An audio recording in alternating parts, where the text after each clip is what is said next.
Last month, after a year of drafting, amending, and a good deal of arguing, the British government finally passed a new law dealing with surveillance and national security.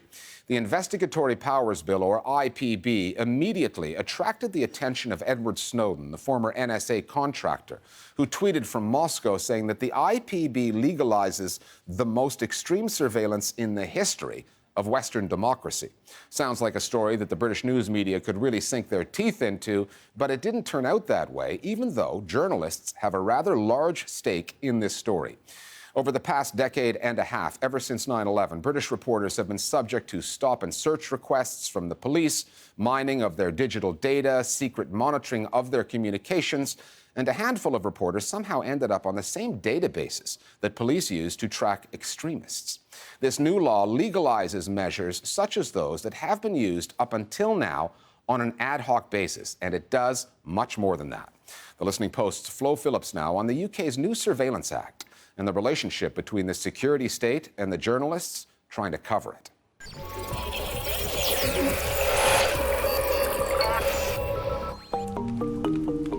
These were some of the headlines that surfaced online the day Britain's surveillance law was passed by the government.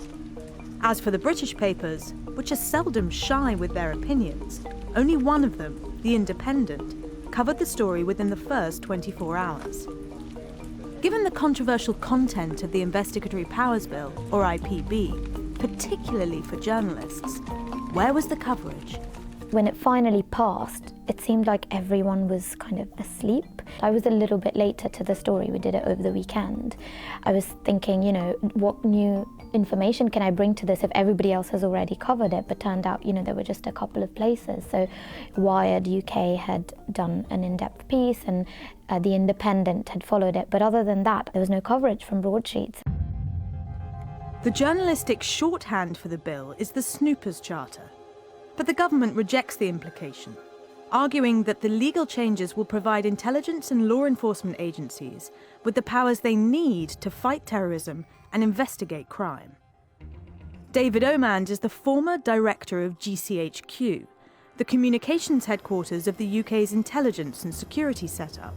GCHQ will be perfectly entitled to obtain that metadata if they had sufficient purpose. He is one of the few so-called securocrats in Britain, prepared to go on the record in defence of what he calls necessary and proportionate counter-terrorism measures relating to journalists. I gave evidence to the different committees of the House of Commons. I couldn't find any gaps. The most important thing is not what's on the face of the Act, it's the code of practice.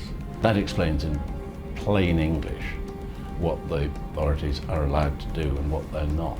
So I think it's much clearer for anyone who is worried about whether the state is going too far. I find the IPB petrifying. It expands the powers drastically.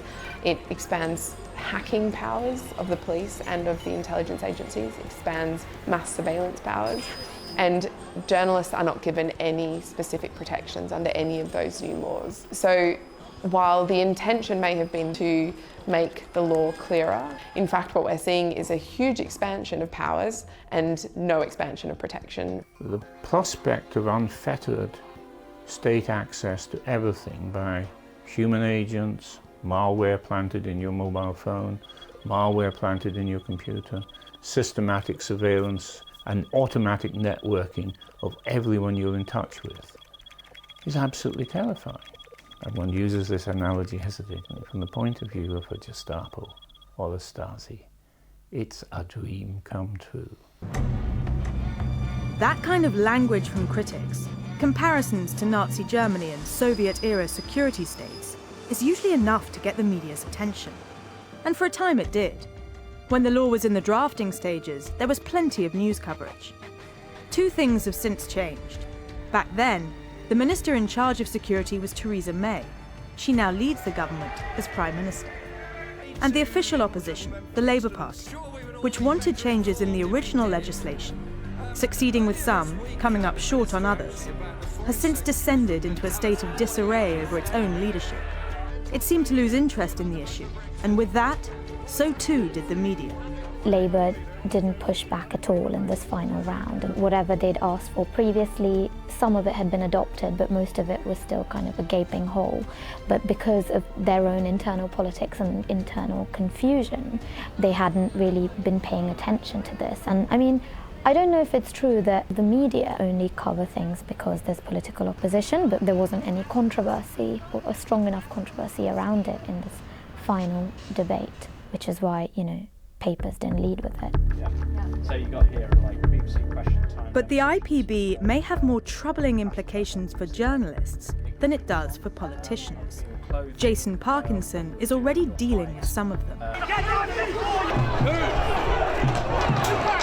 Parkinson is a British freelance video journalist who has been covering protest and documenting dissent for more than 10 years. It's for your own safety! He has all kinds of stories of journalists being intimidated, harassed, assaulted, even put under surveillance by special teams deployed by UK police forces specifically to gather intelligence. Can you do me a favour and turn that off, please, now?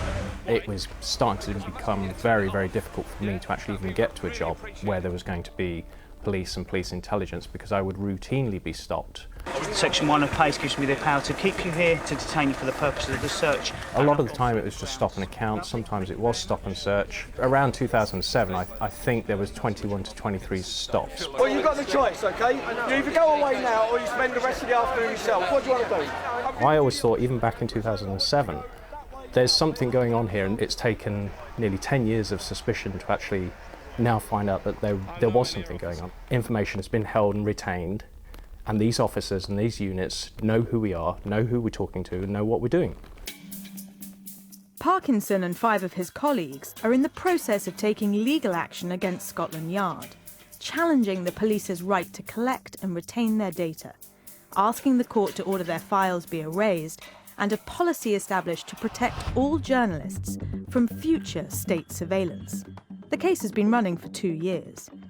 And now, for the first time, the IPB details that the security services will be able to go even further, hacking into computers, networks, mobile devices, servers, and more. In justifying the introduction of the bill back in November 2015, the Conservative government asked an independent reviewer to scrutinise more than 65 different pieces of existing terrorism legislation. The bill's advocates say it now brings together all relevant surveillance measures under one law, overarching and transparent. You just have to get the mechanics right. And so the public's got to have confidence that if it gives these powerful tools and the legal authority to the police and intelligence agencies, it will be used responsibly. And so you've got to have some kind of oversight the public trusts. You've got to be certain that when powers are used, they are used responsibly. What is being said to the public and Parliament in Britain right now is trust us, trust the judges, trust the system. And many people want to. But what we have seen from the record is that over the period of 30, 40 years, they cannot be trusted. And that lack of trust could be one reason why a petition demanding further debate of the IPB gathered more than 140,000 signatures.